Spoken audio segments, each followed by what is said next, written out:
This. So most welcome to Hope TV Kenya. Occupy Today is the show. My name is Kajuju Gisharo, and I'm excited this evening to host Occupy Today, where we will be seeing and discussing a lot with one guest, a very interesting young man who's doing amazing things. So looking forward to this interaction this evening. I'm hoping that you are well settled and that you need to just sit, relax, enjoy, view the show, and may the Lord bless you even as you are together with us in this show. We are truly, truly excited. And so this evening, I'm more than excited to bring more content, more news, more of what is happening in the space of the circular economy. Are you recycling? Are you upcycling? Are you reusing? Are you extending the life of an item? Then you're the rightful person for this space. And so we are looking forward to learning more, seeing where there are opportunities. And so I really want to welcome you to the show tonight. And we have a very, very interesting guest, a young man by the name Brian Gesore. I hope I got your second name right. For sure. Gesore. Karibu sana to the studio. Asante. We are so excited to have you on Occupy today. Yes. I just want to invite you to introduce yourself. Karibu, Brian. Asante. My name's Brian Gesore Nyabuti. I'm the founder of Slums Going Green and Clean. Slums Going Green and Clean. Yeah. It's a community-based organization in Kibera slums. And I'm also the part of the Kenya National Waste Pickers Welfare Association as the Secretary General. Wow. Yes. Well, you wear quite a number of hats. A little and bit. You're doing amazing things at your age. Maybe I should tell the viewers how old you are. Yeah, for sure. I don't shy out. Yes. Brian is only 27, and you can be sure he's doing amazing things. So, Brian, Yes. Is it towns or is it cities going green and clean? What is it? We need like a green city. Nairobi used to be the greenest city under the sun all over the world. Yes. But at the moment you are losing it. You see. Also in Kibera I realized the problem, and that's how I saw better than just airing the views to the government and trying to better be useful. And I engaged the youths, and then we engaged the community, and we started. Wow. Yes. So what exactly does this one do? It's cities going green and clean, right? Yeah, slums going green and clean. Slums going green and clean. Sorry, yeah, slums. So what is it doing? We are a community-based organization. We try to help the people living in the informal settlements to find solutions which are very friendly to them on a daily-to-daily basis, and also to try and help them to craft the solutions themselves. Yeah, to be the people who are pushing on the solutions. We're just there to give out the platform and the guidance. Wow. Yes. So you empower the young people to do this? Yeah, we empower the young people on the issue of waste management, but also we empower the women on the issue of microfinance and savings. And also we have the women also doing issues of awareness in the slums. We offer our services to over 13,000 houses in Kibera. Wow. In the slum. Wow. And with a team of 288 youths who they do the job on thrice a week. But now, for us to give that mileage, we also have the women on board. We have over 1,600 women who are doing the microfinance and savings, VSLA and table banking. They're in different groups. And with that, most of them really helped us in the awareness, door-to-door campaign. So we really did a lot of door-to-door campaign. We are over 10 years now. And we are appreciating. It's gradual. We started with only 12 houses. You see, we started with 12 houses. 12 houses, and now you have how many? 13,000. 13,000. Yeah, so at the time we were starting with 12, we had around 4 youths. We were only doing it 4 of us. Yeah. So the door-to-door campaigns, what were they geared at doing? In Nairobi, since I've been born and raised in Kibera, I've never seen the municipality coming to offer the services of waste management. So there was a time we asked and we were told that informal settlements, the government does not offer formal services to informal settlements. Oh. Yeah, so okay. yeah, most of the slums in Nairobi, you can Yes. most of the viewers can testify to. Yes. There is no formal service from the municipality. Yes. You see, so that's how we decided we own it up. Because we are born and raised in this community. There's no day we will be shouting like, oh, the government is not doing it. We showed up and we just engaged the community. So the door-to-door really helped us to talk to the community people and then to persuade them and try to show them the diseases, try to show them it's not the government which is living here, it's us. And that's how we decided and fixed the waste. Yeah. I see. And you look so passionate about what you're doing. I can tell, I mean, from the time I have engaged with you, I can tell you're so excited about what you're doing. Yeah. Where did this passion come from? I was a waste speaker. I started waste speaker when I was 9 years, but at that time... 9 years? Yeah, but at that time it was not plastic were not selling. It was only metals. So we used to tie like the speakers from the radio. So they have a spark. So you could just tie a string, then walk with it along the drainage, where the women were cooking, the duffs, the chips, the chapatis. They use most construction wood, which has a lot of nails. So you could just put the spark on top. It captures the metal. Yeah, and then you could sell it. Oh. Yeah, so I used to do it, and then when I was high school, you know, you get shy. Yeah, you know, also on my background, my dad and my mom we were not well off that way. So yeah, at times they lived in Kibera? Yeah, all of them, they still live in Kibera. We are all there.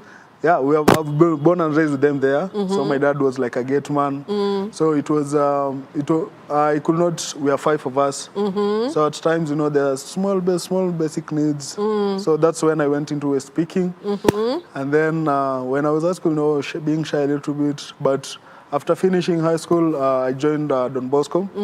When I came back home. Don Bosco what? Don Bosco Car and Boys Town. It's called Don Bosco Boys Town. Oh. Yeah, you know, it was only for boys when it was starting, but now they integrated girls, but only boys are the ones in... Is it a college or is it a... What is it? It's a college, a technical school. Oh, okay. Yeah, so I studied mechanics. There they call it automotive engineering. Yes. But I studied mechanics, electrical part, and the mechanical part. And yeah, so there is where I met the father called Father Miguel. He noticed I used to sit alone, and then he gave me books. So I started reading, I read. And then what sort of books? A lot of leadership books. I started with Alchemist. Oh. Yeah, so I've read Alchemist by Paulo Coelho. Yes. He's a father also. Yes. So also in my organization, I have a library.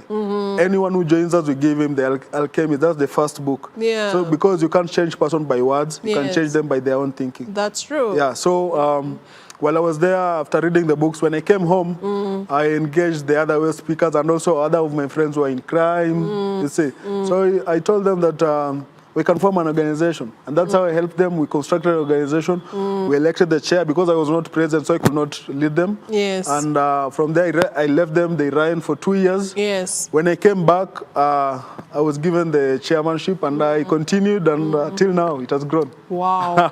Wow. Yeah. Wow. And you're saying that you have 288 youth. Yeah, so those are only the ones who work with them on the waste management.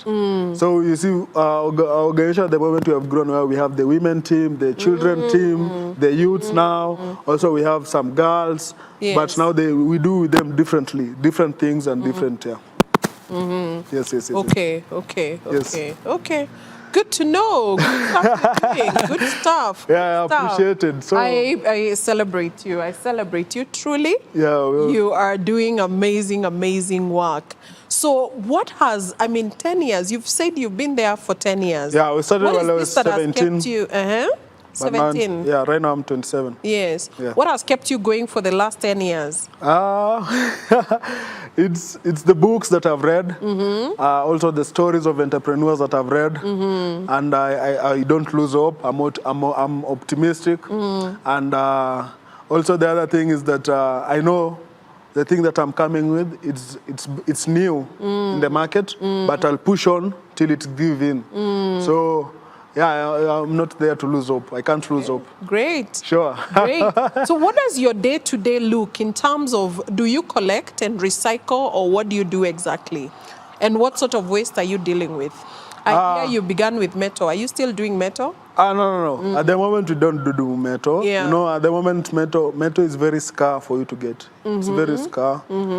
Yeah, so I introduced a machine. There's a machine called a heat press. Heat press. Yeah, so I introduced the machine for us to finish the problematic plastic and the single-use plastic. Problematic plastic and the single-use plastic. What are those? So those are the the nylons, the plastic which are only used once, like a sweet wrapper. You see, someone buys 1 shilling sweet, it has a wrapper. When you open it, you eat the sweet, you'll throw the wrapper. The wrapper can't be recycled. Oh, yeah. You see, so it's problematic. Yes. And also it's one time. After being used, you throw. So I saw it's better because we don't have a buyback system for the problematic plastic and the single-use plastic. I invented a machine where we just, it compresses them and burns them on a temperature of 150 degrees Celsius. That's high. When it burns them, it makes a panel. Then from the panel, we can make anything. We can make furnitures. We make stools. We make the house plates that I told you, and that I've told you, and also we make like roadside names. So that's where we have specified at the moment. We got a tender from Slum Dwellers International, where they were doing house numbering in Madare slum with the wood. Yes. After seeing our panels, they were like, you guys have an idea. So they just gave us, and then from there we gave them the panels, the house numbers, and we are making at the moment for Madare 4B and other part of Madare 4A for over 6,000 houses. What? Yeah. So you do labeling for the houses for over 6,000 houses? Yeah, for the houses, the plot numbers, the hospitals, the schools, and businesses. So also they have different color codes. Yes. They have red, blue, yellow, red, brown, sorry. So you paint them different colors? Yeah. Depending. If it's for school, that will take blue. And if it's for the households, it will take brown. Yeah. So different color codes stand for different things. Yeah. And also they have numbers. So also the numbers, the slum dwellers will put them online. Yeah. So it will be like coordinates. Yes. So inside the slum, you'll have the coordinates. If you just put these coordinates, it will direct you to where you need to go. Yeah. Wow. Amazing stuff. So that is just one tender that you got from one client. Yeah. What more are you doing with these panels? And what are the sizes of the panels that you make? The sizes are 12 by 24 inches. But at the moment, we also got another tender from a Norwegian company which is coming in Kenya. It's called Otalo. It's coming in Kenya to make affordable housing. But now they saw our panels, and they saw for us it's just we need to enlarge the machine to be 3 meters. And then from there, they will give us the tender to make for them the panels for the houses. So rather for them shipping in Kenya, we can just make them locally here with our manufactured machine. That's true. And as you elevate the pain of, what did you call those plastics? Problematic plastic and the single. Problematic. Okay. And the single-use plastic. And single-use plastic. Yeah. What does it make you feel knowing that you're making this impact in our space, Brian? I think you're making quite some impact. The fact that you're calling them problematic and single-use, and you're able to utilize them. I feel proud at times. Yes. I feel that we are making change. Yes. And also, at times, I also have the question of like, will we succeed, all of us? I'm carrying like a big team. I can imagine. Yeah, so at times I'm like, what if the resources run out? How will my team squander go to the streets again? Yes. So I always feel proud. And also at the same time, it's a small percentage is down, but I'm always, most of the time, I'm always up there. Maybe you should change your question from what if we don't succeed to what if we succeed? What if we succeed? Yes. I'm sure we will have, we will not have the pictures all over of Kibera the way they are. Yes. Because we will have empowered our people economically. Yes. We will have made them, at the moment we are making a group for buying land. For the organization people, yes. So that when we are doing the savings, yes. they can now start to also think of buying land rather than living in Kibera, yes. dying in Kibera, then you are taken to Langata Cemetery up there. You see, so it's better if we show them ways of getting out of Kibera and also having the economic freedom. I know. So, you know, when you have your money in the pocket, you're sure you have the freedom. That's true. To choose. You can choose this, you can do this, you see. Yeah. So that's the freedom that I'm looking forward for the people of the slum. Yes. And I'm sure if we succeed, we are sure with them. Wow. Sure. A day at a time. And just doing what it is that you do and doing it very well. Yes. And I don't know whether, my dear viewers, you're seeing the possibility of changing lives one at a time, and also being in the middle of the planet and making the planet better, bigger. I mean, like Brian says, cities that are greener, that are more beautiful, and that are cleaner and greener. And what is your take in all this? You know, I know the challenges are there, just like he says, he has to figure out whether they are moving together with the many youths and women and everyone that he works with. But I can tell you it's very fulfilling that one would just get themselves to do this, keep changing lives one at a time, but also making our planet more livable. You know, that we can habit our planet and enjoy living in it because it's cleaner, it's greener, it's better. So yeah, let's continue. We continue to just ask ourselves, what is there to learn in this space? You know, as Brian is in this ecosystem, this space of circularity, you know, and he's recycling what he's calling plastic that is single-use, and what did you call it again? Problematic. Problematic. I'm almost calling it stubborn. Problematic plastic and single-use plastic. I wonder what your take is and what you would do, because we have this and they're within our environment. But look, somebody like Brian has figured out how to utilize this and bring about some blocks or some panels that can be of use. Yes. So I want to ask Brian, yes, what are some of the things that you're doing, apart from the labeling of the houses? Yes, what are some of the other articles? What are some of the other things that you have been able to make using these panels? We have been able to make the furnitures. Furniture? Yeah, so also most of our waste pickers don't have a lot of furnitures. Yes. So one of them came with the idea of making a stool. So from the stool, we bettered the idea of the stool. Right now they're making benches, but also the chairs.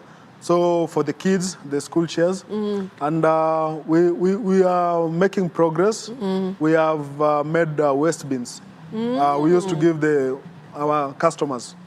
We give them the waste bins, and then some buy for 200, 300 shillings. Yeah. And also there's a thing called a tray. Yes. So also on the waste, I didn't tell you that we have the black soldier flies, which eat the food waste. The what? Black soldier flies. Yes, the black soldier flies. Yeah, the BSF. So yes, we make trays for them with the panels. Ah, yeah. Okay. Yes. Wow, that's quite massive.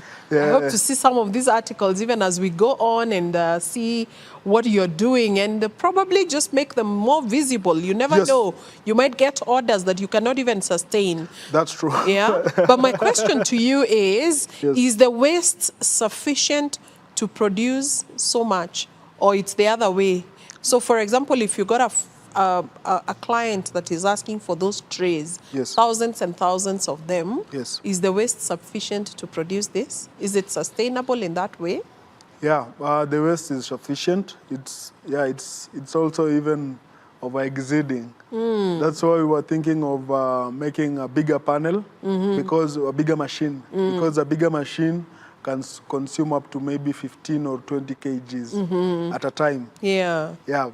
Wow. So we are sure of, like, we can't finish the waste alone in Kibera with that, just with the orders. Yes. But we are thinking, because Kibera has a lot of houses, over 100,000, we're thinking to put different recycling centers in strategic points. Yes. So that we don't only have our own recycling center at one point, and also Kibera is very big. So it's better if we have it in another point also, so that we can try to reduce the problematic plastic and single-use plastic. I see. And we are hopeful that in the near future we will have like a bigger industry, even if it's one area. We can consume even if it's 3 tons, 3 tons a day. Yes. So that's the biggest vision that we are thinking of, having like a bigger industry to serve the people of Kibera. Because, you know, right now what happens is that The waste is collected from the household, taken to a holding ground or a landfill, then taken to Dandora. You see, right now Dandora is full. Yes. It became full in the year 2000. So you see, without a solution going forward, yes, we are creating a problem for ourselves. That's true. Yeah. That's true. Yeah. Tell me something. Do the waste collectors only collect in Kibera, or they go out of Kibera? Oh, for the Slum Going Green, my organization, Yes. they only collect in Kibera. Yes. Whenever they go out of Kibera, it's the surrounding estates, maybe Okay. Langata, Jamuhuri. Yeah. Woodley. Yes. So you find they don't go that far. Yes. But now at the Association of Waste Pickers, we have them all over Kenya. Okay. Yeah, at the headquarters being in Dandora.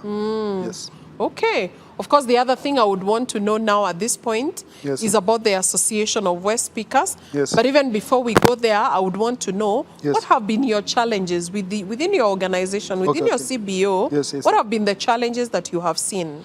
The challenges is we have a lot of people assuming. Yeah, you know, we also do slum visit tours. Like if someone has visitors, they just want to come to see the social life of Kibera. Yes. We take them around.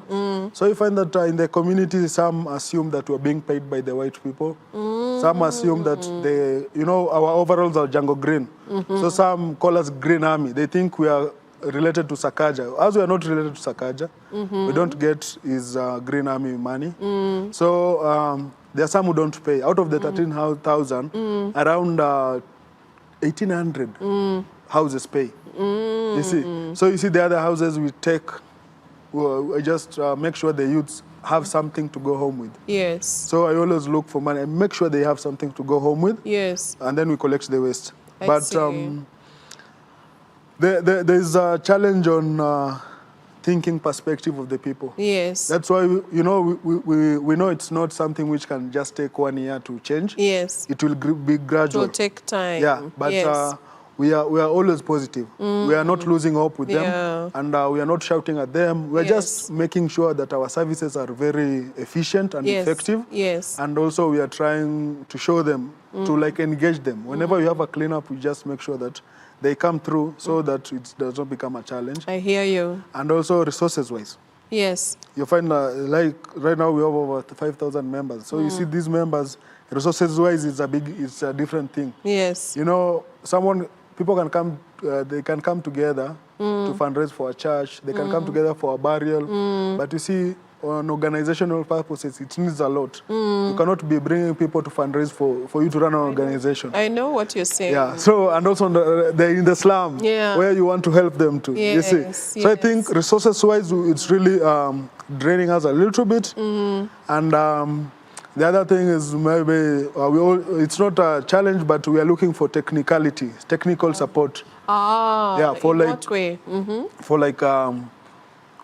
For the campus people, they can come volunteer in our space. Yes. Because also we do volunteering. Volunteers come, we do with them. Yes. They can come help us to develop a lot of things. Website. Yeah. Our website got down, and for us to revive it, it needs a lot of expertise that we don't do it. Don't have, So if we can have these small technical, and also for our campus youths. I'm a youth like you. You guys, you can just reach out and come. Let's work together. It's not. It's whenever you are at holidays, it's not a must to go for internship in an organization, and then for you to call it like you have been there. Yeah. And it's the internship time. Yes. You can just on your free time you can visit the local organization that That's you see. true. Help them with the knowledge that you have gained from school. That's true. So that it can also help them to help the community. Yes. Yeah. Indeed. And of course, at this point, we take a few minutes break, Sure. Brian. Yes. I love the way you're just passionate about what you're doing. Yes. And when we come back, we can continue. Okay. Yeah, so our dear viewers, we take a break at this point, and we shall be back in a few minutes. Please don't go away. Be with us for the next half of this presentation. Thank you, thank you, thank you. Thank you.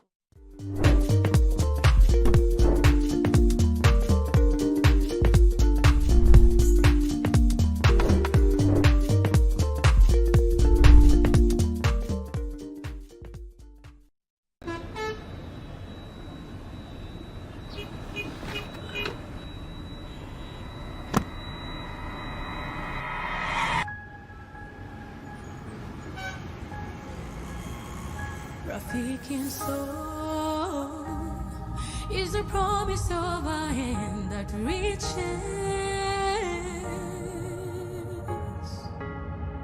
and goes beyond what angaza tumaini kote.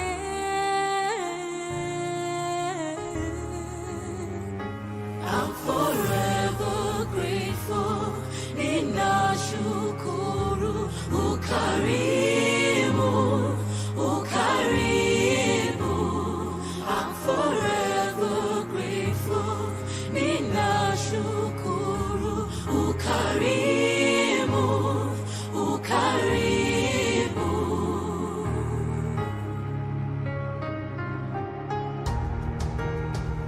Rafiki soul is a promise of a hand that reaches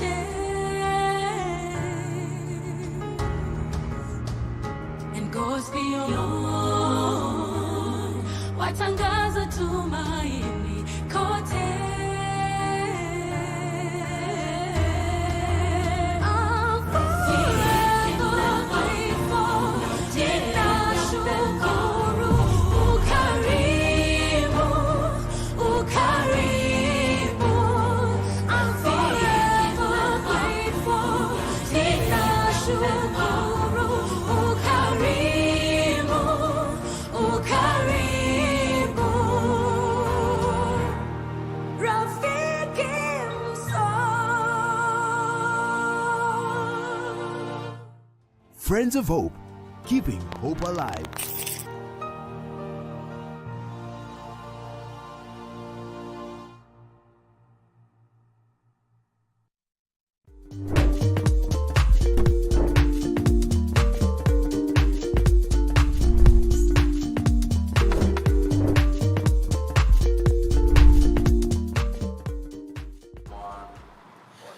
Great. Thank you. Thank you. Thank you for keeping it right there. We are back. We are back, and we are grateful that you've kept it right there. And of course, over to you, Brian, just to tell us more about the association. You mentioned the association, and we want to know, what is the association doing? What is the full name of the association, by the way? Yeah? It's called Kenya National West Speakers Welfare Association. Okay. It's an association which started way back in 2018. 2018. Yeah, so we started after, like, there were new laws which were coming. Things were changing very fast about circular economy, about the EPR laws. So we were hearing that there is a closure of the dam sites. So we grouped very fast, and we started speaking. It started with the Nairobi, and then from there now we involved other counties. And then now we have like a Kenya Association of West Speakers, entirely with over 46,000 members. Wow. So I'm the And 46,000 members are individuals or they're organizations? Individuals. Also, the organizations are, we add up all the numbers. Yeah, organizations are individuals. So mostly we prefer people to come in as a team, so that whenever if it's resources-wise or information or anything or to benefit, you can benefit as a team. I see. Yeah, rather than individually. Yeah. Okay, and what role do you play at the Association of West Speakers? I'm the Secretary General for the Kenya. Secretary lovely. General, yes. What's the role of the Secretary General? I'm the spokesperson of the organization, and also I'm the executive director. So I see most daily activities. We plan it at the office, and also I help out in connecting our West speakers with individuals or companies which are looking to work with them. I see. There are some companies which want to work with the West speakers from Mombasa and not any other place. So we will have to connect them directly. I see. Yeah. Wow, you have a busy role. You really do Yeah. have a busy role.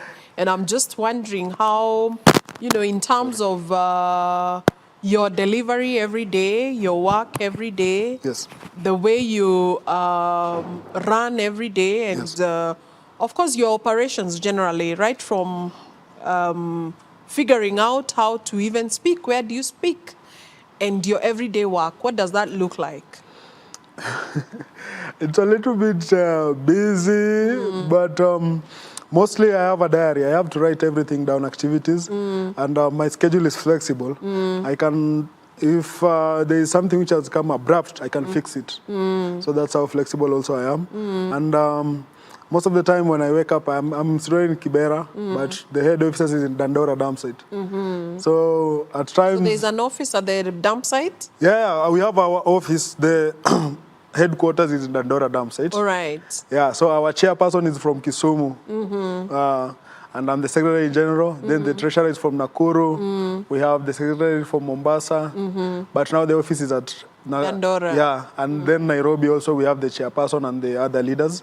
So most of the time if I'm not in, they are the ones who are in at the office. Yeah, so you'll always find people at West Speakers, Nairobi West Speakers. Yeah. Right. Wow, that's quite a big portfolio you have right there. So who are your members, the likes of who, or what sort of organizations? For our association, we have categorized the West Speakers in 3 forms. Yes. We have the street West Speakers, the Chokoras. We don't like using the name, but yeah. So the street West Speakers, most of them you find they reside at the streets. Yes. At our Tao, out to Nuwasewa Street. Then we have the West Speakers who reside at the landfill. So our Tokangi dam site, they are there. They wait for cars or people to bring in waste. Then they sort. Yes. And then we have those who are the household. Sasa kasisi wenye tunabebea kwa manyumba. But sasa unapata wa household at least kidogo tu ndo wako na mahao pia. Okay. But mostly of streets and the landfill ones. Most of them sleep and reside at the landfill. Oh. Yeah, most of them. A bigger percentage, they don't have houses. I can't shit you. They don't have houses. Really? Yeah, they sleep and reside at the landfill. And why is that? Is it? It's a combination of many things. But firstly, is financial challenge. You find that waste picking is the only job that I can wake up today and decide the price. I can just wake up and I say, 1 kg of plastic is 5 shillings. You see, tomorrow I reduce it to 2 shillings. There is nothing the speakers can do. They have this load of heavy sack of 30, 40 kgs. So he's thinking, if I leave this aggregator, I'm going to another aggregator like a kilometer away. He'll just sell it at a throwaway price. Then the aggregator will take these things to the recycler. At the recycler, you'll find if he bought it at 10 shillings from you, he's selling to the recycler 50 or 60 shillings. I you see. Then when the recycler recycles it, and makes it to pellets after we remove from the mold, it sells to the manufacturer. So the manufacturer will buy it at a higher price from the recycler. Definitely. So you see, the waste speaker does not have a voice. The waste speaker, his price is always determined. You see, for the recycler and aggregators, their prices are always constant. But from the aggregator to the waste speaker, he will pay him or her the price that he wants. I see. Yeah. Might it be because of lack of exposure on their part, especially the speakers, so that then they can settle for anything and they feel desperate to sell? Yeah, it's lack of information and also empowerment. That's why we developed the association. Because most of the time the government has called these people informal. You see, we are doing a job. We are not informal, we are formal. You see. So for the West speaker is that there are a lot of hindrance for him. Because if we start caring of the West speaker, be 100% sure the recyclers, the aggregators, the manufacturers will have to dip their pockets again. Yeah. Because they'll have to be responsible now. Yes. You find a West speaker monthly earns maybe 3,000, 4,000. You see, this person has a family. Yes. A lot of West speakers have families in the dam site. They live with their kids there. You see, we have organizations which come, children's home, they take the kids, they go with them. You see, also it's another challenge that we don't know even where the kids are going. There are some West speakers who have never seen their kids. You see, you know, also at times, you know, when it's raining, you know, they have made houses from nylon paper, boxes, gunias. So when it's raining, the water is coming inside. You will find them, they need to stand and take cover with the gunia. Ajifunike gunia, asimame, hiyo maji tu inyeshe kando. Because kwa nyumba ndani inanyesha, sasa nikaa kwa nje tu. So I would only imagine if fire came, what would that be like? Fire, it's crazy. It's crazy. In Nakuru, the fires happened like 2 days ago. What? Yeah, we have had a fire. In a dump site? In the dump site, because the waste pickers in Nakuru live in the dump site, in Gyoto dump site. It's around 42 acres. It's called Gyoto. Gyoto, yeah. It's around 42 acres. All of Nakuru, you know, the dump site. Nikada Ndora ya Nakuru. So the waste pickers, they are the ones manning it. One wamekuwa kufanya job. But now they pushed waste a little bit and then they made houses for them. Because hawana place ya kuishi. So the fire came. The fire came from the dump site. Also at dump sites, people call it boiler, but the fire does not stop. It has never. Fire inachomeka na chini, you know, no? Oh, yeah. So the fire came, like ile upepo at night ilipulizwa, then ikashika tu moto. The papers started coming with fire, zikachoma houses, and then zikashika hivyo, zikachoma 30 houses. Oh my. Alafu zikachoma 3 people died. 3 people? Yeah, they were burnt beyond complete recognition. Wanafaa wafanyiwe DNA ndo tujue who is who. Oh my goodness. And then 2 kids walipata hizo injury. Yeah, so we are right now we are on strategizing how we can give them support to reconstruct their houses, to bury the dead, and also to take care of the bill in the hospital. That is so sad. That is so sad. But then again, Brian, when I hear you say that you're helping the women and the men and Yes. you know everyone to do savings and to, isn't there a way you have thought of them, even the waste pickers now, Yes. getting out of the site to have their own land and build their own houses and live a better life? Yeah. These are some of the things you ought to think about, or? Yeah, we have started with them introducing them to savings. You know, now they earn. You find someone is earning 150 shillings a day, 150.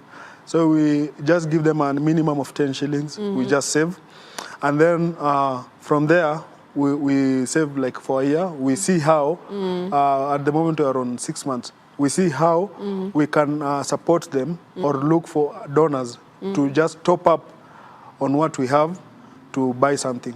So at the moment we are helping them to strategize and do that, but also at the same time we are looking for finances, for donors and support, because you know the association, we came through it to make only for welfare. You see, because we realize that our welfare is not taken care of. Yeah. The money we are getting can't take care of our welfare. And also the biggest vision is that we make industries for ourselves. This recycling industry. Yes. We make it for ourselves, and then these waste speakers who are our members, if it's in here in Nairobi County, all waste speakers to have like a dividend. You see, shares, and also for them to be empowered economically. I know. And I think one of the things probably that you would want to think deeper, even as an association, Yes. is in terms of empowerment, economic empowerment, Yes. so that then the mind shift happens, you Yes. know? Because the moment they are still living in those dump sites, having their families there, the children, I don't even think they go to school, do they? Because at the end of the day, they become waste speakers just like them. That's the You know? biggest other problem we have in Dandora. Yes. And other places. Other places with dump sites, that's the Yes. other biggest problem. We have generational job. Rona, those in Dandora, their grandparents started doing waste picking. Yes. Their parents started doing waste picking in the early 2000s. Yes. Right now, it's their kids. Imagine. You see? So what are you doing about that? We have, in Nakuru, we have a school. You see, we came up with a waste picker school. But now here in Nairobi, we have around 100 of them who are being sponsored with different sponsors. But we are looking for us to make like a school where we have like in Dandora. You see, we have schools there, but now for the waste pickers, it's a challenge because they don't have that economic, they don't have money muscle to take their kids to other schools. So we are trying to see how they can get help. And also we have involved the educational ward admins from the counties we always tell them these kids don't go to school, and then they write a letter. So we take them to any near public school. When you give out the letter, you know, now imetoka direct from the CEC's education office. Yes. So they always like wanawambia, so unajua maybe kuna zile vitu wanaweza miss out ka lunch, unaona? Yeah. But sasa kusoma naye unajua letter imekuja. They are able to go to school be the letter. And So the other thing also yenye tunataka kuja, we need to come up with is an insurance fund. Because, and also our own hospital, West Speaker Hospital, because the West Speakers, they are treated like second people or third people when they go to a hospital. Unajua he's dirty or she's dirty, she's smelling, they are smelling, you see. So they are not given that affordable service. And the other thing is that at the dump site and or any other waste that you collect, you find that there is a lot of bacteria. There are different diseases. Definitely. You see, and these waste speakers, they don't go to be injected like cures before getting to the job. So you find that health-wise also there is a bigger gap. Yes. Wow. Those are many challenges, but there is something that can be done. Yes. There's something that you can do because really having positioned yourselves and excelling in terms of even mobilizing them to be part of the association, as well as the input they're giving, because they're giving you the raw products for what, for example, your CBO is processing, and the fact that they clean up the environment and so on and so forth. It doesn't end there. There's so much more that can be done, and probably is thinking about some partners that you can be able to work with to ensure this is done. And I don't know whether in your wildest thoughts you would have some of these partners in mind.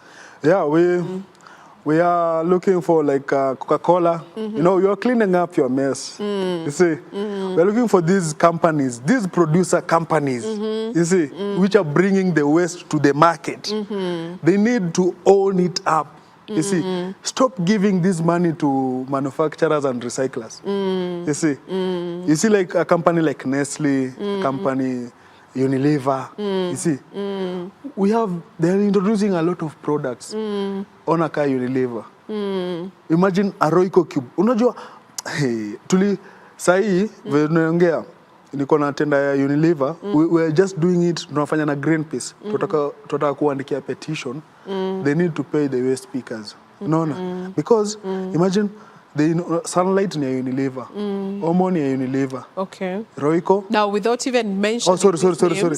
So what would you be telling them? What would the message be to these manufacturers who have, and you called it what? The papers again, they are what? They are problematic and single use. Single use. It's we just, as West speakers, we're the ones doing your job. You see, don't watch at the recycler and think he's the one. Those things did not collect themselves there. You see, so you need to own it up to us. You see, when the year ends, everyone goes home with a profit, and there are bigger margins of profit.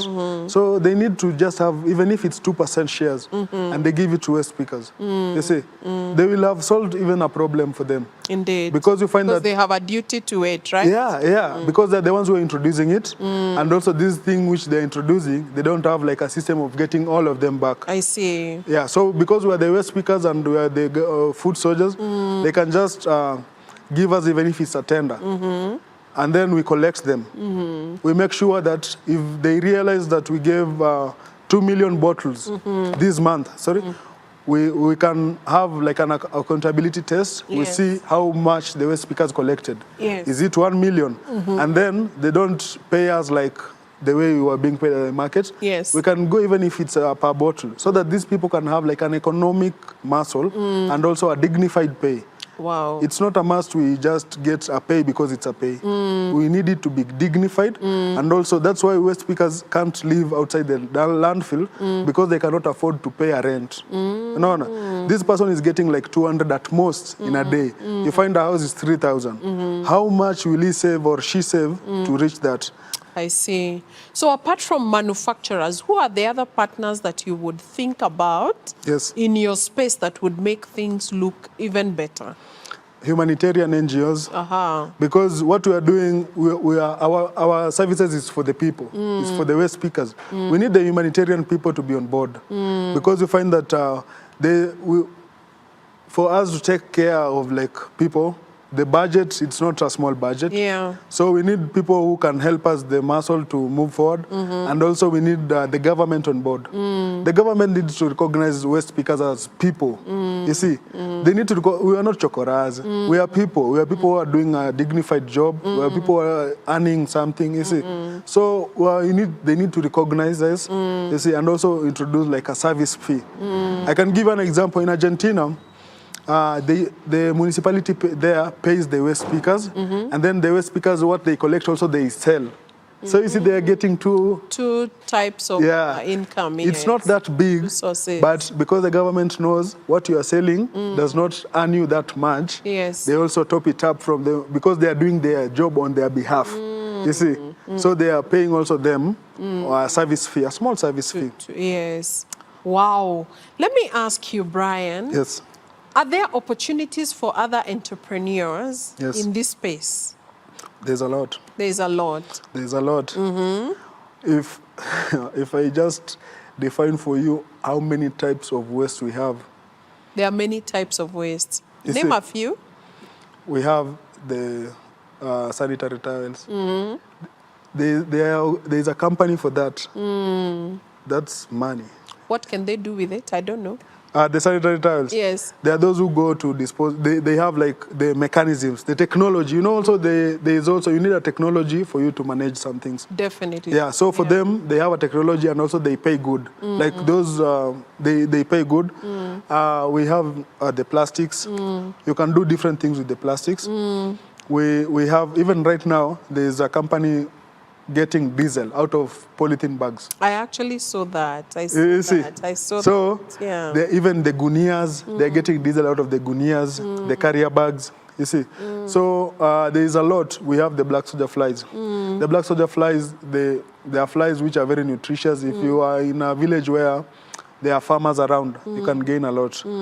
First, chicken farmers, pig farmers, they really like, because they can a lot of proteins, and they get big fast. Badala saa shindano, ile inanona, but pia ukipea mingi itakufa. So unairegulatea, unaona. You give it black soldier flies. Yeah. Okay. So it's very nutritious. We have like the textile waste. You see, we have companies, but hiyo iko Kenya, lakini we have like wanasiaga plastic, then wanajenga from it, wanajenga yarn. Okay. Then the yarn inajenga nguo. Okay. You see? Clothes, baskets, such like things, you can imagine, yeah? So there's a lot of into waste, and also I can advise young people to just watch online, get YouTube, search. You know, right now it's an age of technology.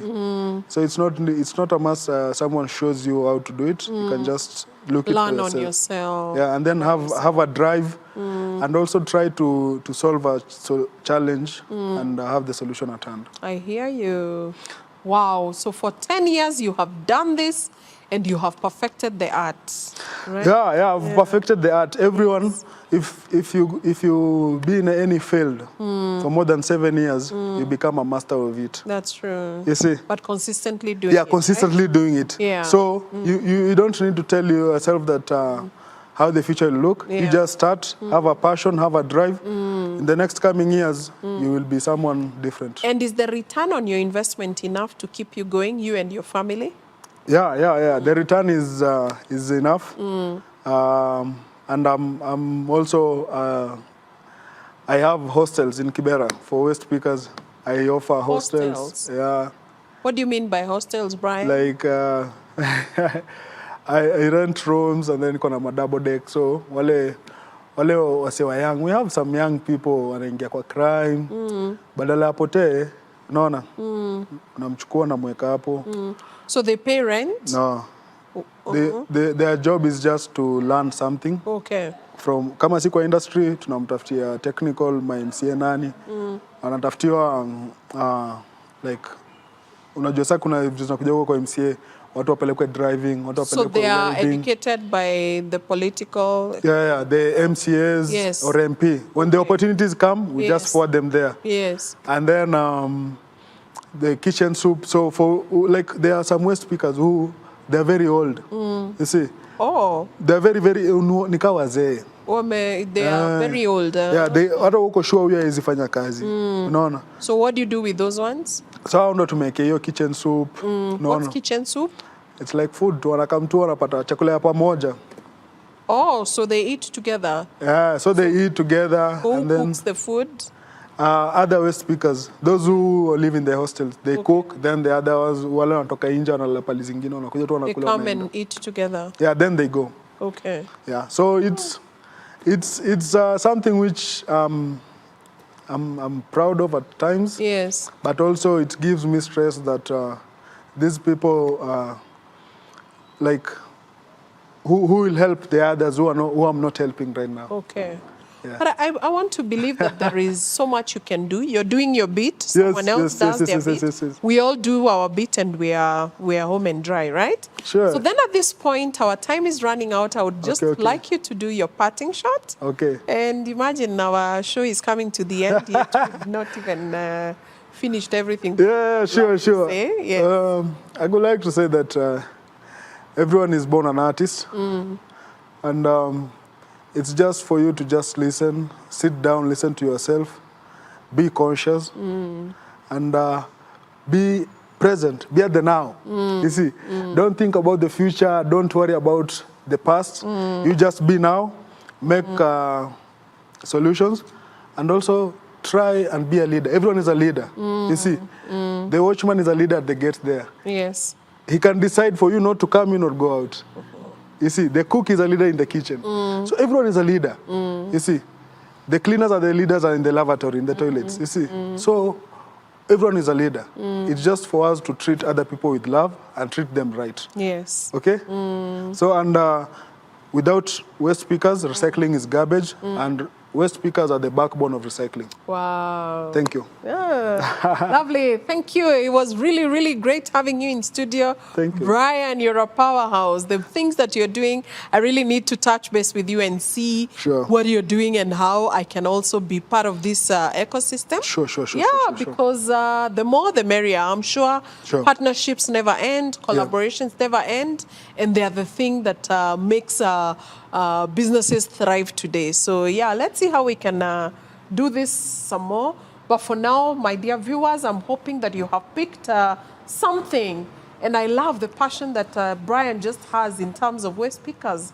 They are the people that are doing it and they need to be appreciated some more. I don't know whether you have someone who picks your waste. Go the extra mile. If you're paying them every month, maybe go an extra mile and do something for them. Because can you imagine if that waste remained in your place, in your hotel, in your restaurant, or at home? Maybe it's time to just appreciate the effort they're putting. But besides Yes. the blocks, what do you call them? The panels Panel. that you're doing. Yes. We are hoping that we can have these more visible so that if you want to make furniture with them, if you want to build Yes. with them, then we can be able to utilize this. So with this, dear viewers, we come to the end of our show tonight. It's been great. It's been real. We are so grateful that God gave us this opportunity to talk with Brian and to see what he and other entrepreneurs are doing out there in terms of making our planet more beautiful, more better. And of course, the circular ecosystem, which has been our series. We would look forward to next week to continue with the same. And so we look forward to having you. We will have somebody else who will be discussing these things. And it's getting better. I can tell you it's getting better. So looking forward to seeing you next Sunday. Same time. May the Lord God bless you. In Jesus' name, amen. Amen.